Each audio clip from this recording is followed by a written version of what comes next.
नमस्कार दोस्तों, एक बार फिर से आप सभी का निफ्टी बैंक निफ्टी के एनालिसिस वीडियो में स्वागत है। देखिए, बात करते हैं पहले आज की कि आज का सेशन में क्या हुआ। देखिए, आज की जो एक्सपायरी थी बैंक निफ्टी की वो काफ़ी ही रेंज बाउंड रही, जैसा कि हमने कल एक्सपेक्ट किया था कि मोमेंटम हो भी सकता है, नहीं भी हो सकता है। मोमेंटम होने के चांसेस थोड़े कम थे क्योंकि जो विक्स है वो काफ़ी लो है, मतलब अपने ऑल टाइम लो पर चल रहा है, इसलिए बड़ा मूवमेंट होने के चांसेस बहुत कम ही थे। फिर भी अगर हमने जैसे बात की थी, हमने पहले बात की थी कि अगर 900 के नीचे अगर ये जाएगा तो ही हमको यहाँ पे शॉर्ट करना, और हमने नीचे के टारगेट जो थे वो डिसाइड किए थे। और ऊपर में हमने ये डिसाइड किया था कि 48,070 के ऊपर निकलेगा तो हम यहाँ पर एक ट्रेड जो है ये रेजिस्टेंस था तो हम इसके ऊपर में एक ट्रेड बना सकते हैं। एक्चुअली में क्या हुआ, गैप अप ओपन हो गया, ये हमारे टारगेट के पास ही आ गया था जहाँ से हमको एक मोमेंटम मिलना चाहिए था।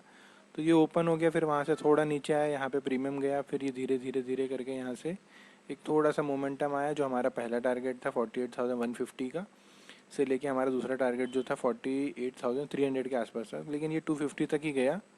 और 250 के बाद ये कंटिन्यू एक रेंज में रहा, जैसा कि मैंने बताया था कि 48,160 से लेके 48,250 का जो रेंज है इसी रेंज में रहने वाला है। तो ये पूरा दिन साइडवेज ही रहा और प्रीमियम डिके जो है था वो पूरे दिन होते रहा, तो कोई भी मोमेंटम बना नहीं।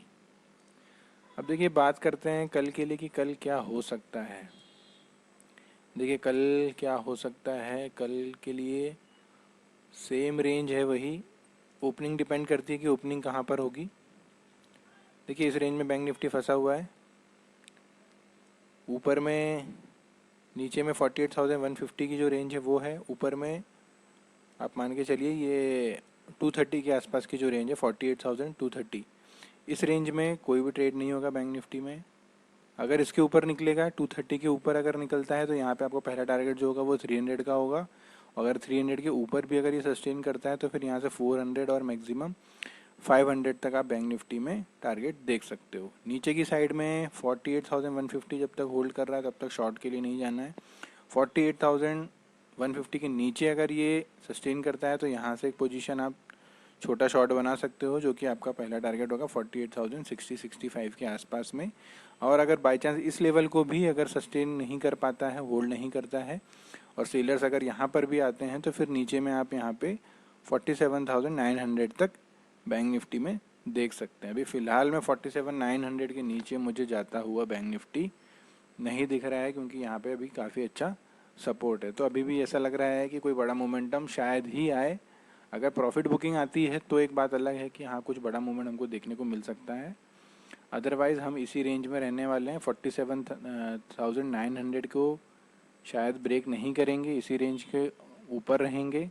और ऊपर में हो सकता है शायद ये 300 अगर कल ब्रेक करता है तो 300 से अगर ब्रेक करता है तो ऊपर में 400 और 500 तक भी जा सकते हैं। अदरवाइज़ हमारी जो रेंज रहने वाली है वो बैंक निफ्टी में इसी किसी रेंज में हम घूमने वाले हैं। या तो हम 48,065, ऊपर में 48,250 के आसपास हमारी ये जो रेंज है 200 पॉइंट की, हो सकता है हम इसी रेंज में रहें।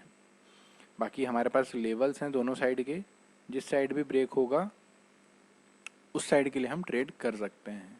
लेकिन अगर मोमेंटम ऐसा ही रहा, अगर मोमेंट मान लीजिए यहाँ से फॉल आ रहा है और ऐसा ही मोमेंटम रहा, तो यहाँ पे ऑप्शन बायर के लिए कुछ नहीं होगा, क्योंकि इतने स्लो डाउन साइड मूवमेंट में प्रीमियम जो होते हैं वो ख़त्म हो जाते हैं, वो नहीं बढ़ते हैं। उसमें ऐसा है कि आपको 10 रुपये 15 रुपये का प्रीमियम मिलेगा और एक सडन ऊपर आएगा तो वो प्रीमियम ख़त्म हो जाएगा। तो ऐसे मार्केट में ऑप्शन बाइंग करना थोड़ा सा आपके लिए मुश्किल होगा, आपको वेट एंड वॉच करना पड़ेगा। ऑप्शन सेलर वाला मार्केट है ये, क्योंकि विक्स लो है तो वॉलेटिलिटी भी थोड़ा मतलब होने के चांसेस कम है, क्योंकि विक्स बहुत लो है। अगर विक्स में मान लीजिए 5-6% या 10% का मूवमेंट अगर कल होता है तो एक यहाँ पे बड़ा मूवमेंट थोड़ा सा आपको देखने को मिल सकता है। अदरवाइज़ रेंज बाउंड रहने के पूरे चांसेस हैं।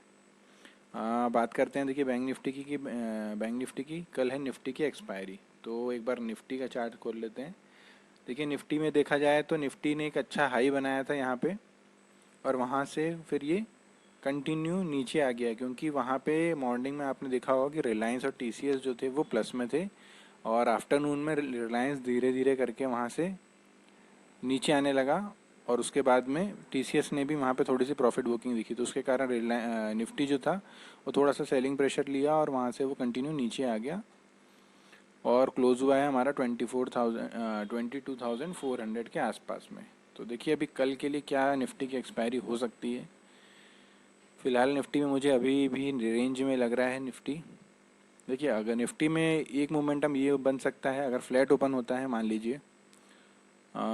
लीजिए अगर ये आज का जो लो था 22,380 के आसपास में, अगर इस रेंज से इस रेंज के बीच में कहीं ओपन होता है 22,425, तो आपको कुछ नहीं करना है, फिर आपको वेट एंड वॉच करना है। इस लेवल में अगर मान लीजिए इस रेंज में आता है निफ्टी, ये जो ट्रेंड लाइन है ऊपर में यहाँ पे थोड़ा सा एक सेलर्स हैं, तो हमको ये देखना होगा कि इस रेंज में आने के बाद में क्या मोमेंटम बनता है उसका। अगर इस रेंज में निफ्टी ये रेजिस्टेंस लेता है तो आप इस जोन में एक शॉर्ट पोजीशन यहाँ पे बना सकते हो। आपका पहला टारगेट होगा आज का जो डे लो था वो, और उसके नीचे अगर 380 के भी नीचे अगर ये सस्टेन करता है यहाँ पे, तो यहाँ पे आप वापस से शॉर्ट करके एक डाउन साइड का मूवमेंट और पकड़ सकते हो, जो कि आपका टारगेट होगा 350 के आसपास।